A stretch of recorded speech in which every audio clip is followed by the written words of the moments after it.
stillness carry me. Find the silence, hold the silence, let the silence carry me. In the Spirit, by the Spirit, with the Spirit giving power, I will find true harmony. Seek the essence, oh the essence, let the essence carry me. Let me flower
Good morning. Welcome, everyone. To begin our service, we ring this bell 3 times. The first is to call us back into covenant.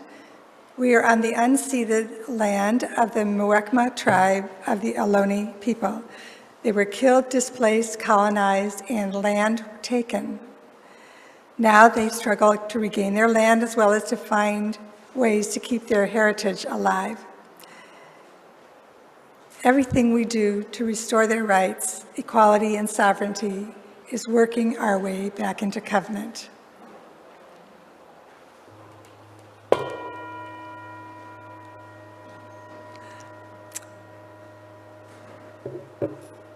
The second calls us into relationship with ourselves and to another. To recognize broken promises, unhealed hurt, lingering scars of inequality and oppression, we intentionally gather to invite an ever-widening circle of compassion, commitment, and solidarity with one another and the larger world around us until we are all beloved to each other.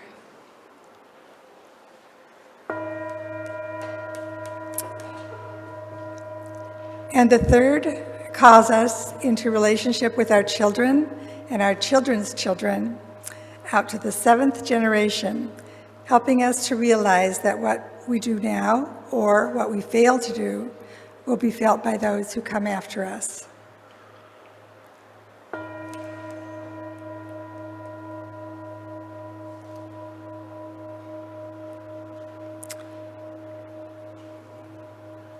Our guest speaker today is the Reverend Ruth Rinehart. She is in a pulpit exchange with our minister, Reverend Greg Ward, and he is preaching at their congregation in Hayward, and she's preaching here. She planned to be here in person, but had somewhat of a bug, and so she decided to be safe. She would come online. So that is Reverend Ruth there. Hello. Ruth is the founder and former executive director of Just Living, a queer-friendly recovery community that welcomes all genders in Lakewood, Colorado. The warmest of welcomes to you, Reverend Ruth.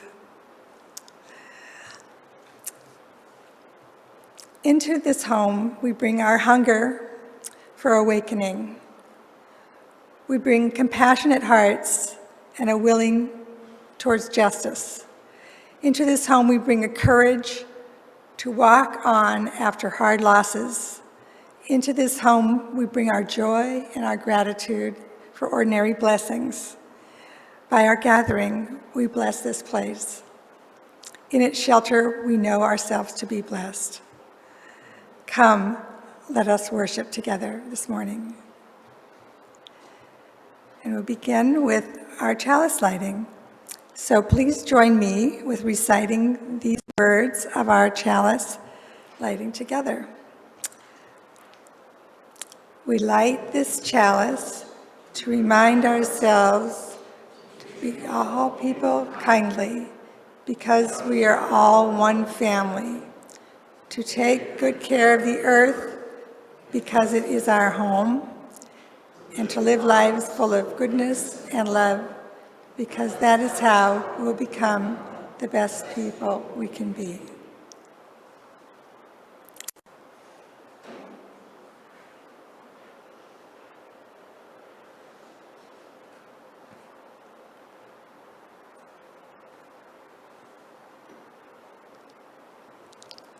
Okay.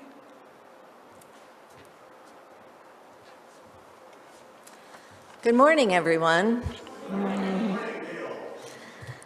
Welcome to Mission Peak Unitarian Universalist Congregation. My name is Gail Tupper, and I'm a member of the board. We are so glad you've joined us this morning, both in person and online. We'll be waving some more soon. Our annual do I have some announcements today? You bet. I have important announcements today.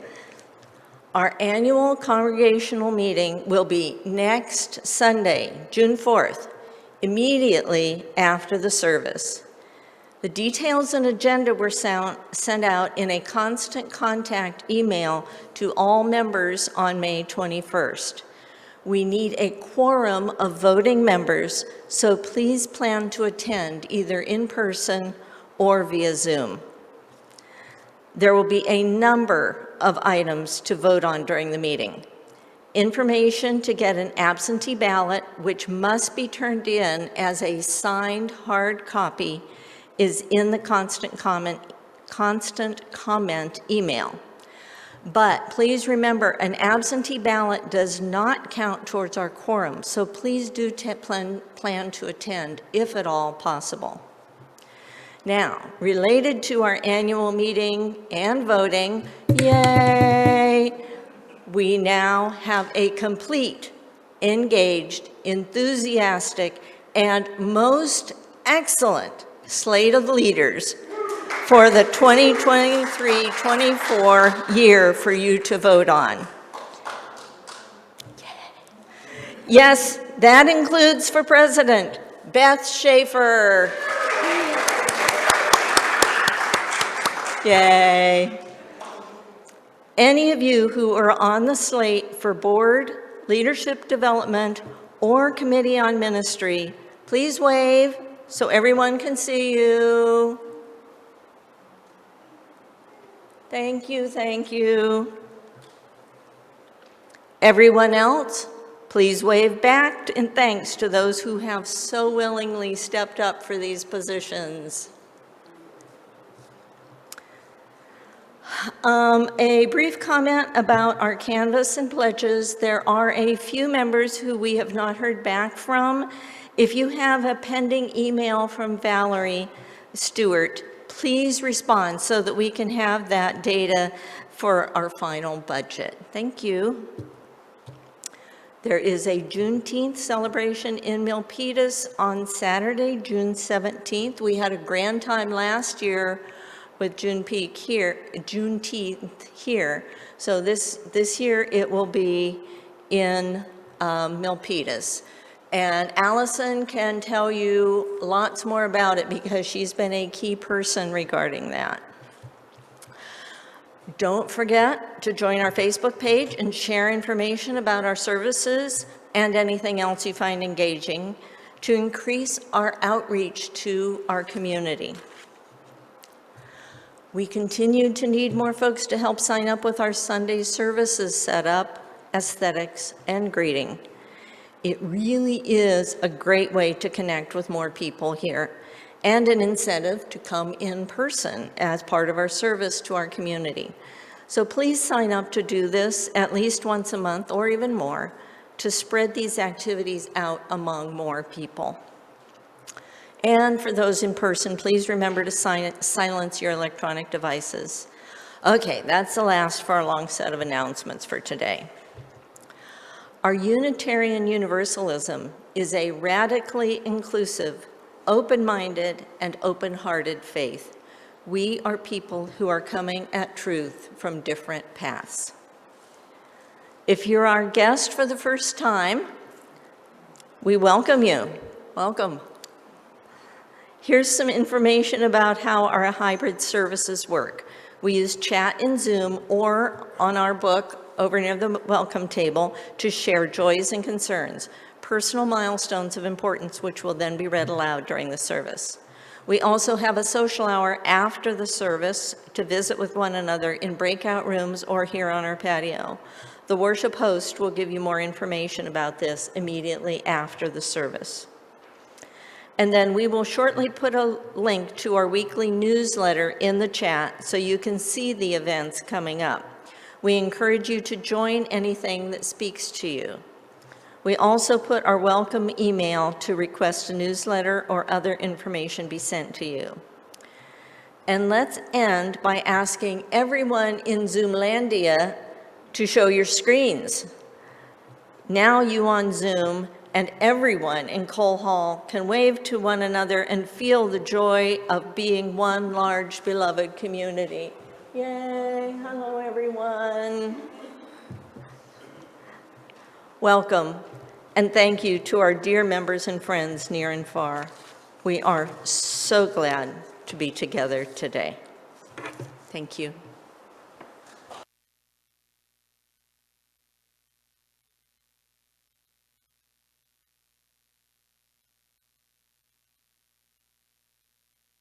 Please join us.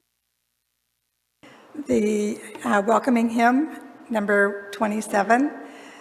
I am at great and fiery forest. The words were written by Hildegard von Bingen, who what is the subject of this service. So.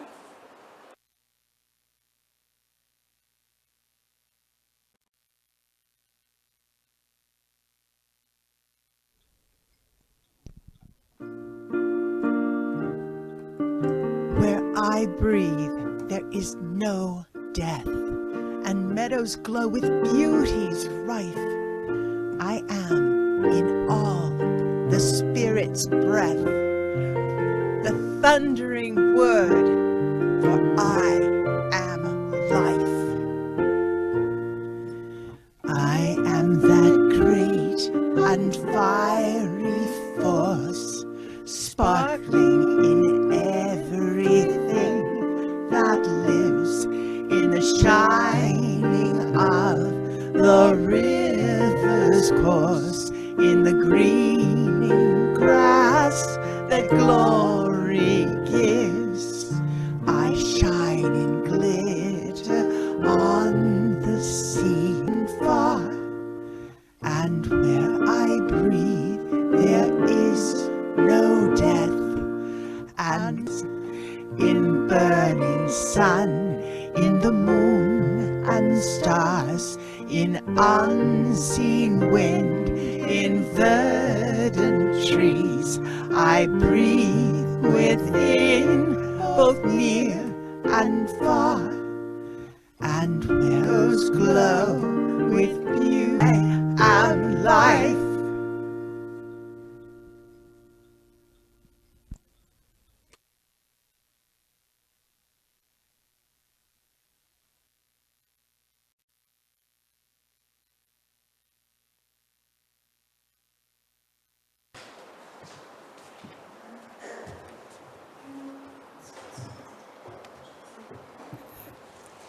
Good morning.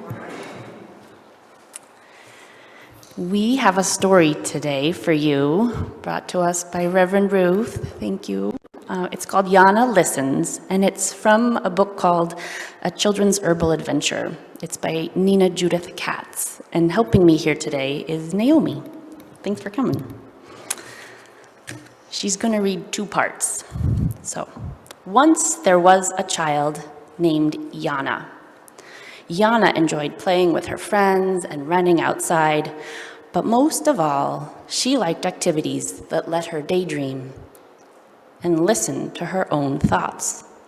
She loved to take long walks in the forest with her mother, sit by herself in the yard, and run her fingers through the grass and other plants, smell the flowers, and play in her room with a small wooden train. The train was made of oak, and its dark grains felt warm and comforting to her as she played with it day after day. It reminded her of the forest, and her thoughts would often wander there as she played. One day, as Yana was driving it in circles around its track, instead of making its usual choo-choo sound, the small wooden train said, "Tree." "What?" started Yana. "Tree. Answered the small wooden train. I come from a tree." Yana looked surprised. "I didn't realize you could speak." "That's all right, Yana." Answered the small wooden train.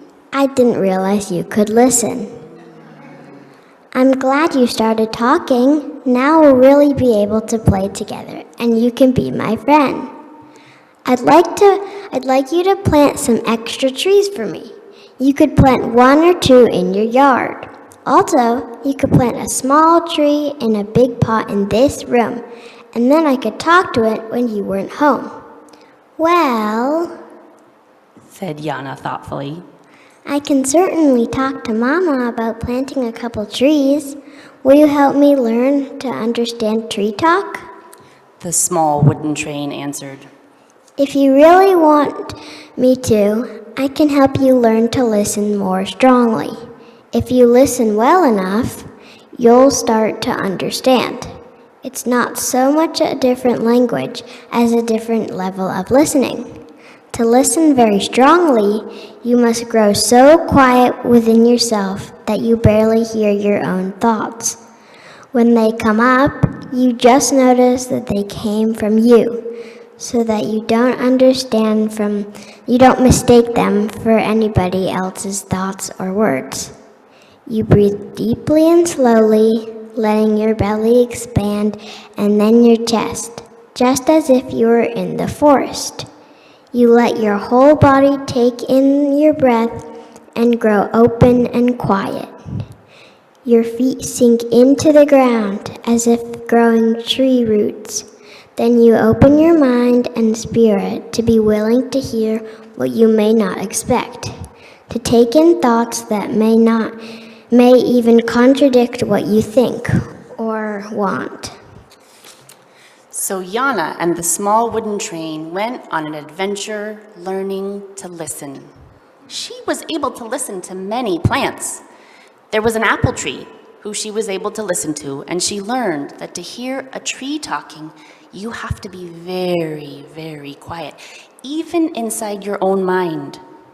Fortunately, the tree explained that you can get that quiet if you just allow yourself to take in all of their beauty. There was a plant, which she thought was a weed, that helped her learn how to take a splinter out of her finger by wrapping one of its leaves around her finger.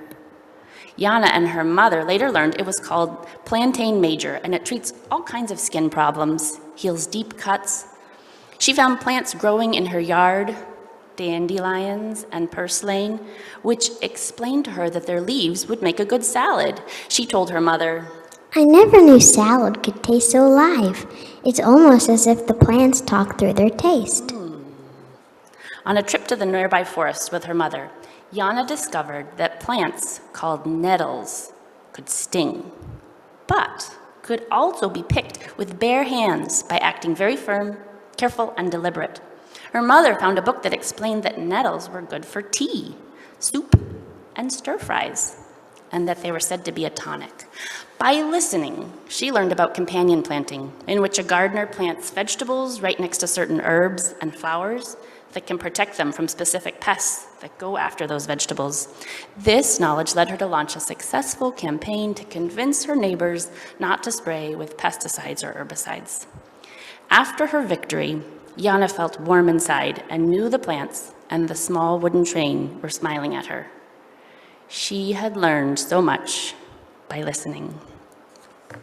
And now we would like to invite any children or young at heart people to join us outside for a children's chapel.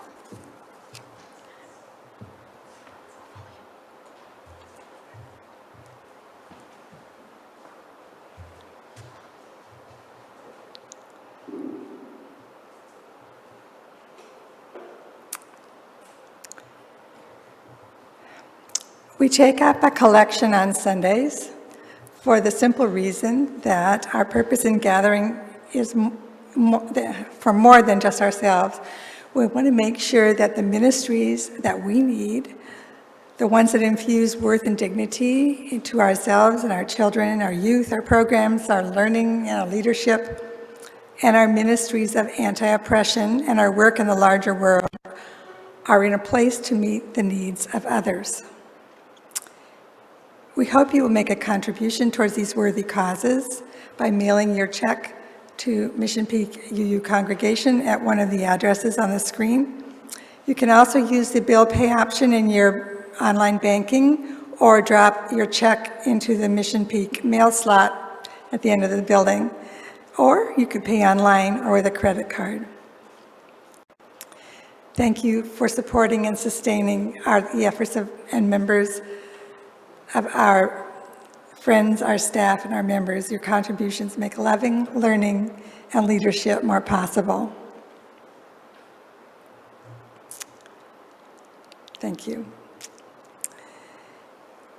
One of the things that allows us to find hope and meaning, especially in hard times, is the love and support we show one another.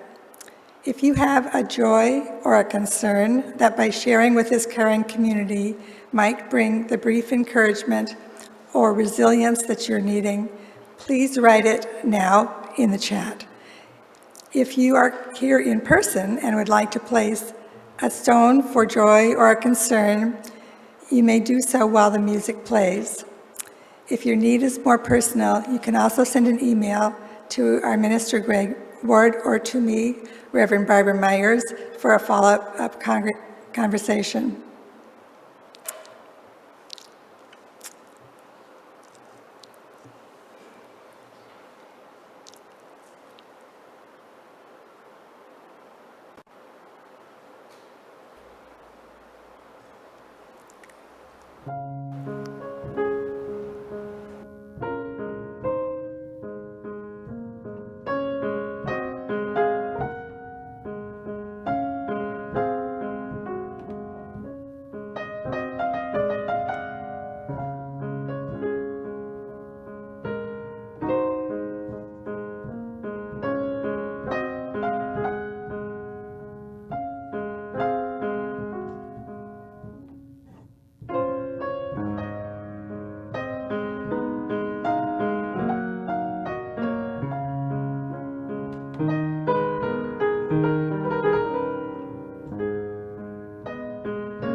Chopin was brought to you by Joanne Schreiner.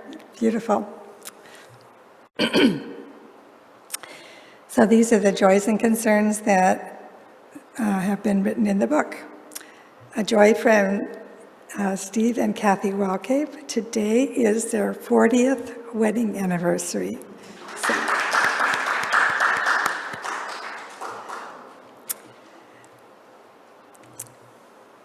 a joy from Deanna My dad has finished his radiation treatment and he's feeling better every day. So, yes, for that too.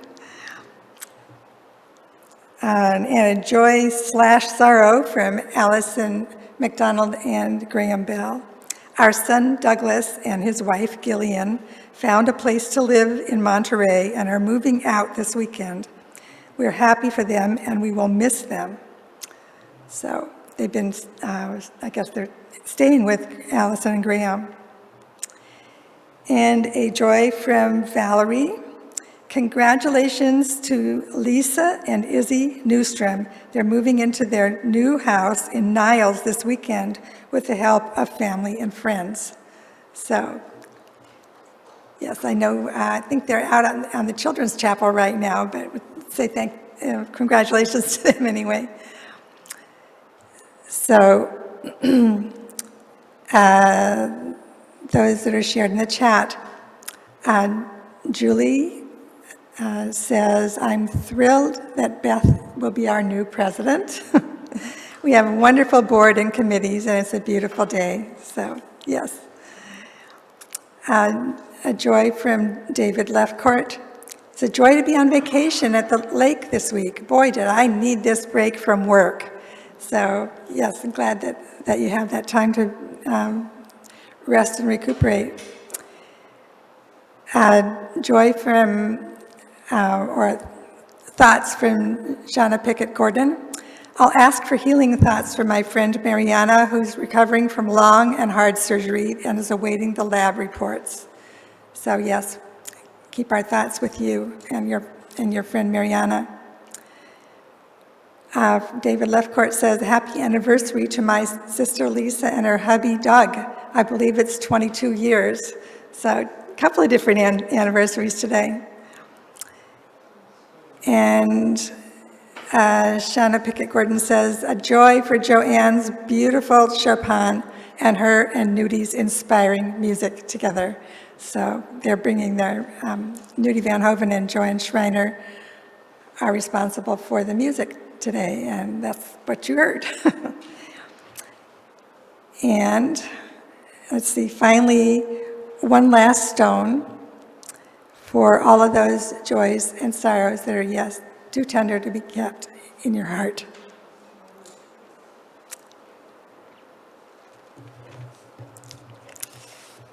Okay.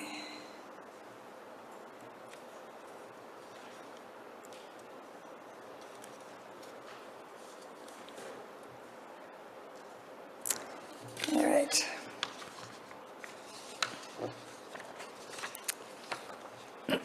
Our reading today is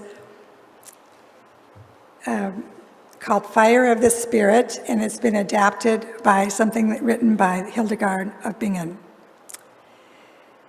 Fire of the Spirit, life of the lives of creatures, spiral of sanctity, bond of all natures, glow of charity, lights of clarity, taste of sweetness, to the fallen, be with us and hear us, composer of all things, joy in the glory, strong honor, be with us and hear us. And we'll now have an anthem.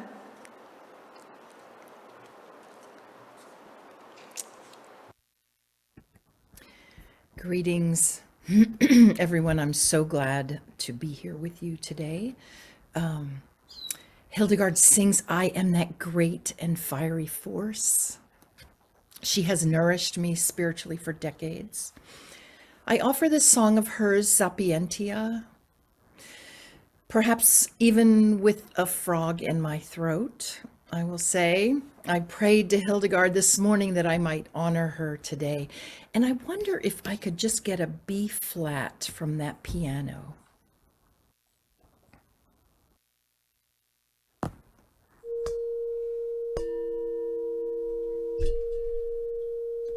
Thank you.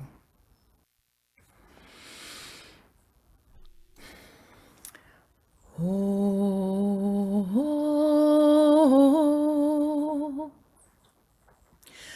oh, oh,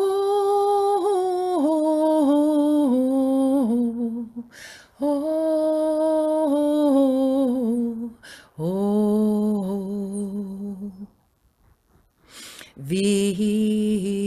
Virtus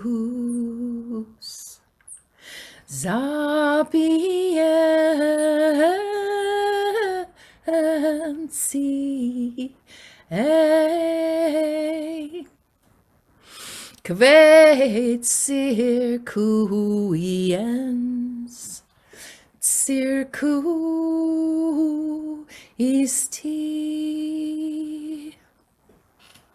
comprendendo omnia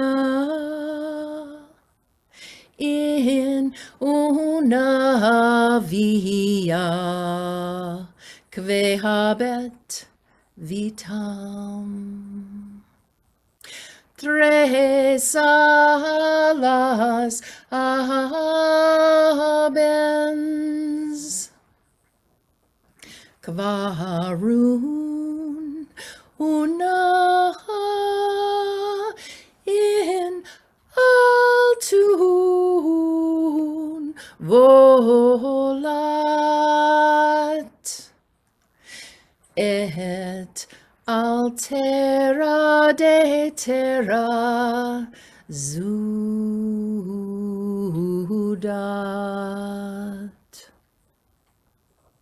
Et tertia undique volat laus tibi sit sicut vedet set. Oh,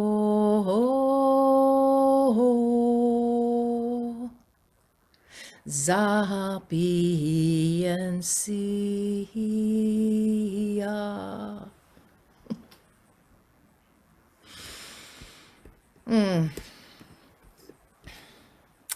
O Sapientia, O angel of wisdom, Sophia, you encircle circling, circuiens circuisti means you encircle circling. These are the lyrics to this song translated from the Latin to English. O Sophia, you encircle circling, understanding, comprehending everything. Your loving wisdom flows like the sap in the trees, nourishing life with the food of truth, uniting all on a living spiral pathway. Her words are so rooted in this physical earth, the beauty of the natural world. 3 glorious wings she tells us that Sophia has. One soars throughout the realms of light. Another one exchanges fluid wisdom with earth. Zudat, fluid wisdom, that's sweat. One glorious wing exchanges sweat with life on earth. And the third wing flies throughout all creation with ecstatic joy. Praise be as is your due, O Sapientia, goddess of wisdom. You encircle circling. A circle is a boundary inside the circle and outside the circle. And Hildegard opens it up here. Wisdom encircles circling. Wisdom unites all on a living spiral pathway.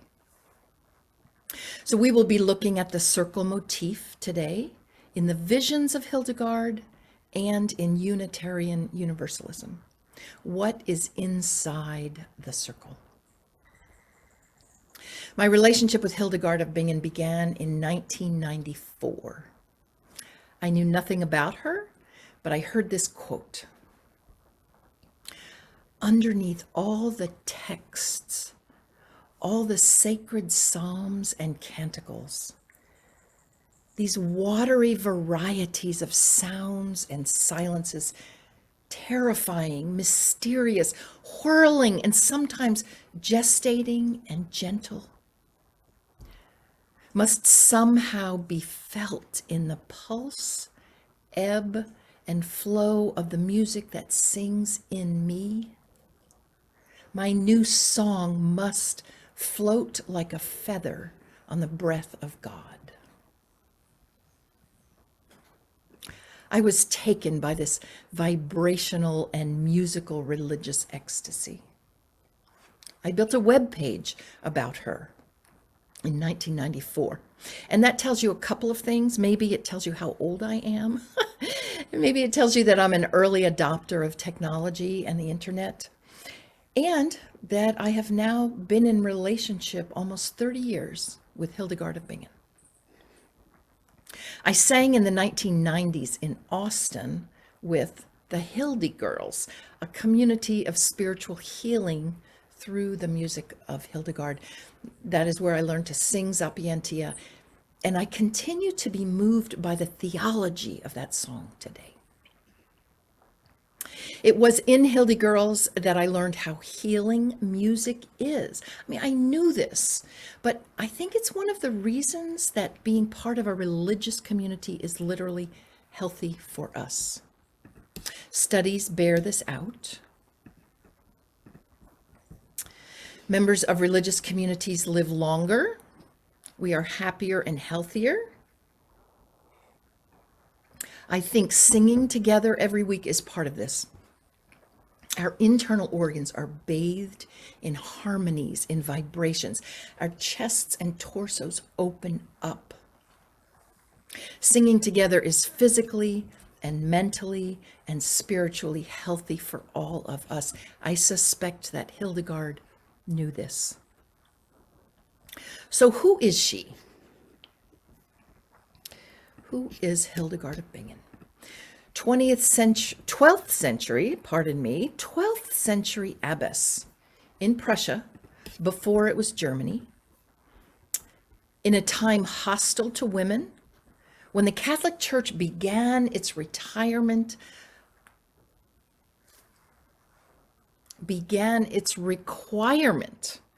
This was when the Catholic Church began its requirement of celibacy for priests, and they were getting rid of women and children. Married priests were out.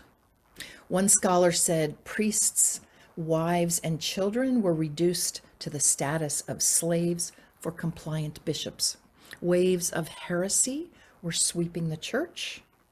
Executions. Hildegard was the 10th child in her family, and she was tithed to the church. She was given to the church probably when she was 8 years old. She was remarkable, known for her music and composing. She's the first composer, not the first woman composer, but she's the first composer that put notes down on paper for the music. Her botanical and medical works throughout her life, she was honored and consulted by royalty and church patriarchs. She is considered to be one of the most accomplished persons, male or female, in the whole of Western Christian tradition. So this image and the other images I'll use of her visions, these come from Matthew Fox's book, Illuminations. I'm grateful that I have permission to use these images. Hildegard struggled with her health throughout her life. And Matthew Fox frames it as a breakthrough from her oppression. She struggled with passivity, with being without a voice, being frustrated, being physically sick. And she had visions. So this image reflects her experience of the heaven opening, and a fiery light of exceeding brilliance came and permeated my whole brain, she writes, and inflamed my whole heart and my whole breast, not like a burning, but like a warming flame, as the sun warms anything its rays touch. Fox says that her breakthrough, her final willingness to write down her visions, is important not only to Hildegard, but to all oppressed peoples, for it was art, that is self-expression, that was the ultimate form of healing for Hildegard.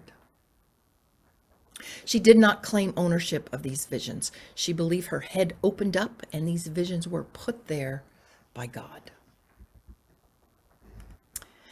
Here you can see her better, with her writing tablet, the visions flowing into her, working with her devoted confidant and secretary Volmar, who convinced her to write her visions down, and worked with her for the 10 years it took to complete her first book, Scivias Via Domini, or Know the Ways of the Lord. Here's one of her vision mandalas. Hildegard called this on the articulation of the body, this image of the tree of life. In the universal cosmos, it shows the seasons of human life throughout the seasons of the year. And so much of her imagery, which you might be able to see here, includes the breath of life, the winds of the cosmos, the music of the spheres, and the connection to the natural world. There she is down in the lower left corner, faithfully transmitting this vision. Now here are the seasons of a person's life, cultivating and harvesting throughout the 4 seasons of the natural earth. This is just a close-up of that cosmos. Hildegard created the Latin word viriditas, which means greening power. She lived in she lived in the lush Rhine Valley. My last name, Rinehart, derives from that Rhine River in Germany. Hildegard believed deeply in the healing and restorative powers of earth and growing things. She wrote this meditation. I am the one whose praise echoes on high. I adorn all the earth. I am the breeze that nurtures all things green. I encourage blossoms to flourish with ripening fruits. I am led by the Spirit to feed the purest streams. I am the rain coming from the dew that causes the grasses to laugh with the joy of life. I call forth tears, the aroma of holy work. I am the yearning for good. So in this religious vision of our physical earth, Hildegard brings together art and science and religion. And that is one reason why I find her so compelling in a Unitarian Universalist context. She was scientific. She was a pharmacologist. She cataloged the botany of her region, the properties and the healing remedies of those living things. She was distinguished both as a medical writer and a healer. You encircle circling, she says, of the goddess of wisdom. Which brings us to our original Unitarian Universalist logo. In 1961, when the Unitarians and the Universalists culminated the century-long dance they had been dancing, whether to join together or not, this was the first logo. The flaming chalice in the center with those 2 overlapping spheres representing each distinct religious tradition, Unitarianism and Universalism, close and now overlapping. The sphere, the circle, is a universal symbol of unity and of boundaries, what is inside the circle and what is outside the circle. The Reverend Dr. Rebecca Parker, one of our contemporary theologians, wrote about the challenge of Unitarian Universalist theology in an article entitled "Keep the Circle Whole." She was responding to the too common and erroneous view that as a Unitarian Universalist, you can believe whatever you want. And actually, that is not true. You cannot believe some things and still remain within the circle of Unitarian Universalism. Both traditions were founded in the freedom of religious belief, the Free Church movement. There is no creed to which new members have to sign on to in order to join UU congregations.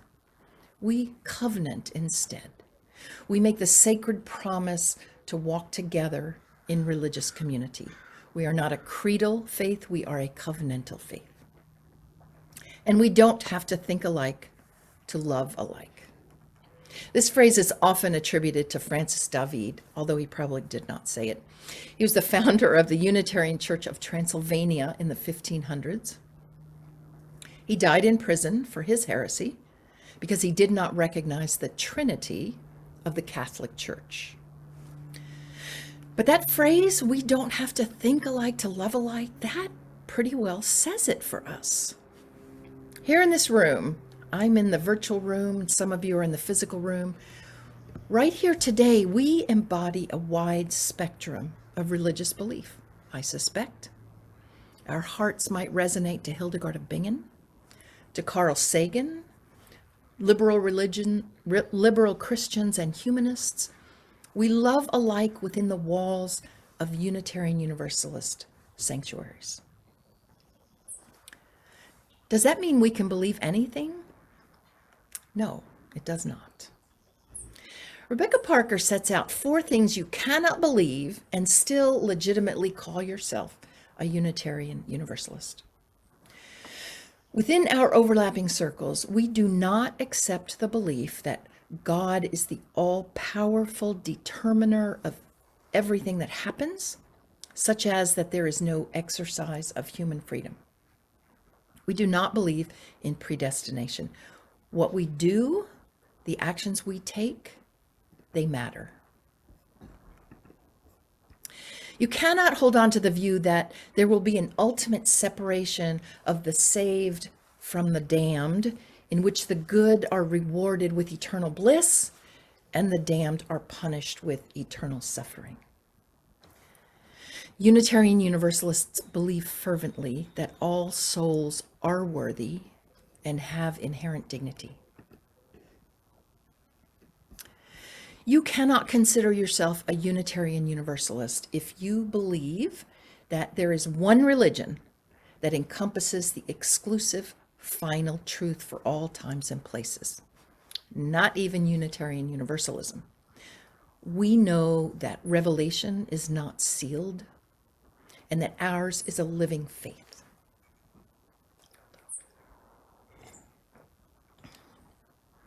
Finally, a belief that does not fit with our faith is that salvation is to be found solely beyond this world.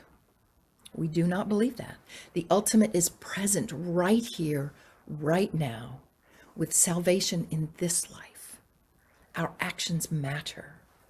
This world, this life, says Reverend Parker, these bodies are the dwelling place of the sacred. Now, our faith holds to 7 principles. Many congregations hold to an 8th principle. But if you have your hymnals nearby, I invite you to pick it up right now and just flip through to the first couple pages, and you will find a page that starts, "We, the member congregations of the Unitarian Universalist Association." Right in the front of our hymnal is our 7 principles, right next to the 6 sources of religious authority in our faith. Get to know these principles. Our congregations affirm to covenant and promote them. A few years back, actually, I'm hoping we can get that original 7 Principles graphic that I had on the slides. I wonder if it's behind this one. A few years back, the Reverend Ian Riddle graphically interpreted the 7 Principles, and another colleague, the Reverend Kimberly Debus, created this conception, but I'm not seeing it on the slides. So I'll tell you, it's quite lovely. And what I love about it is that it really highlights our 2 favorite principles, the first and the 7th. And the relationship is expressed graphically with the first principle is small and in the center, the inherent worth and dignity of every person. And it seems right to me that in a graphic like that, it would be small and in the center. It's rooted in our individual lives, and it also perhaps represents the challenge of individualism within religious community.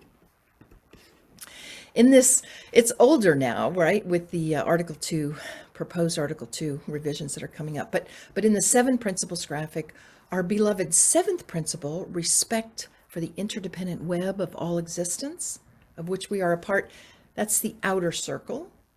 And then the other 5 are in the middle, between the first and the 7th. And I imagine that outer circle of the 7th principle, I imagine that it's diffuse. It goes beyond our planet. It goes beyond our universe. It goes beyond our current knowledge base to that wider infinity that we cannot comprehend. So we are in that circle, you and I. Maybe we can, text it out or something to everyone so they can see it. In the circle, with our different beliefs, with our human hearts beating as one, we are contained within the circle of Unitarian Universalism. Now, that particular graphic doesn't include the 8th principle, and over 200 congregations have adopted the 8th principle. But we're coming up at General Assembly this year on some proposed Article 2 revisions in the UUA bylaws, and they will include 7 values, which are represented by the flower image there that you can see. At the center is love, the love that is the core of our faith. The petals of the flower are interdependence, equity, transformation, pluralism, generosity, and justice. I do hope you have delegates to General Assembly who are educated about this process for the proposed changes to Article 2. Now let me show you one final Hildegard image. This is the representation of her vision. I'm going to wait for it to come up on the slides. Oh, there's that graphic I was telling you about. Okay, we got the order swapped. We'll go ahead and go on to the last Hildegard slide. There you go. So this is the representation of her vision, the choir of angels. Of course, for Hildegard, angels would be in a choir. They would be singing together. They would be creating gorgeous harmonic vibrations throughout all creation, revealing the mysteries of life and love and all existence, interdependent and celebrative, the interdependent web of all existence, of which we are a part. Now, let me tell you about the ending 2 years of her life. You can go ahead and take down the slides now. Thank you very much. When Hildegard was 81 years old, she took confession from a local nobleman just before he died. And he was then buried in the convent cemetery at Rupertsberg. As it turned out, that man was on the outs with the local bishop, who ordered Hildegard to remove his body from the cemetery. Hildegard refused, believing that his confession was true and that he belonged in consecrated ground. So the bishop was so angry, he sent his men to remove that man from the cemetery, since Hildegard would not do it. When she heard they were coming, as that circle tightened around Hildegard and her abbey, she broke that circle open. She found help from the goddess of wisdom who encircles circling. Hildegard and her people took off all the headstones throughout the cemetery, and they tilled the entire surface of the ground. So when the bishop's men arrived, they could not see where the recent burial had taken place. This was in a time when most people did not live past the age of 50. And here was Hildegard in her 80s acting with this courage and this power. And she did suffer for it. The abbey was placed under an edict of silence. She and her nuns were forbidden to sing. Hildegard wrote, "Without song, we are so many desiccated women." Her song, the pulse, ebb, and flow of the music that sang in her, which floated like a river on the breath of God, was silenced for a year. She prevailed. That edict was lifted before her death. Ultimately, she was not silenced.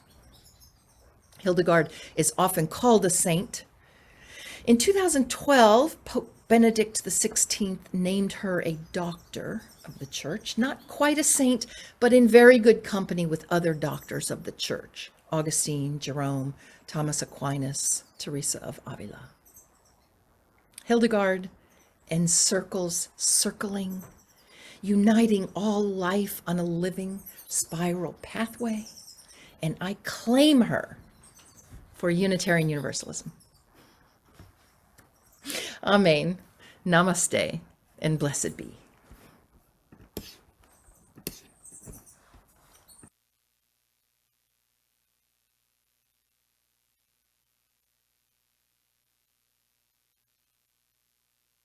Thank you, Reverend Ruth. And now invite you to join us in singing the closing hymn, number 318, "We Would Be One."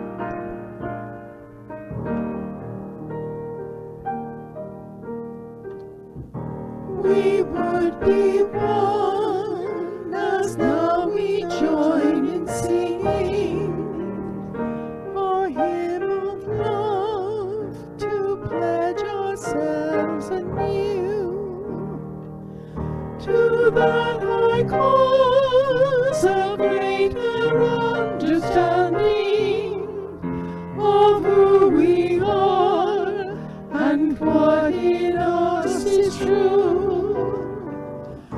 We would be one in living for each other, to show to all a new community.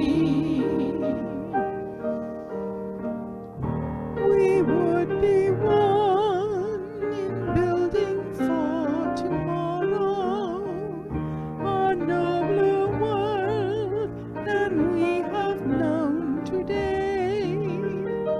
We would be one in searching for that meaning which binds our hearts and points us on our way. As one we pledge ourselves to greater service, with love and justice strive to make us free.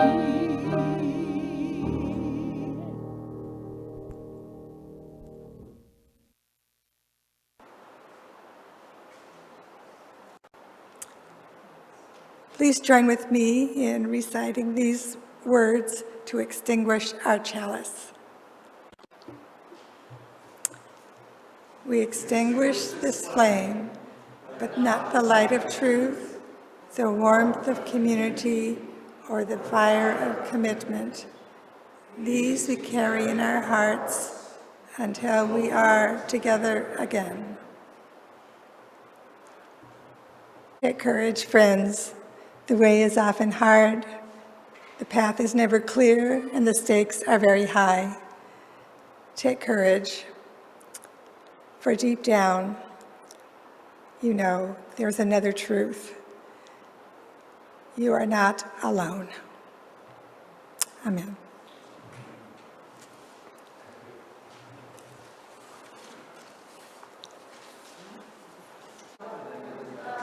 All right, thank you, Reverend Ruth.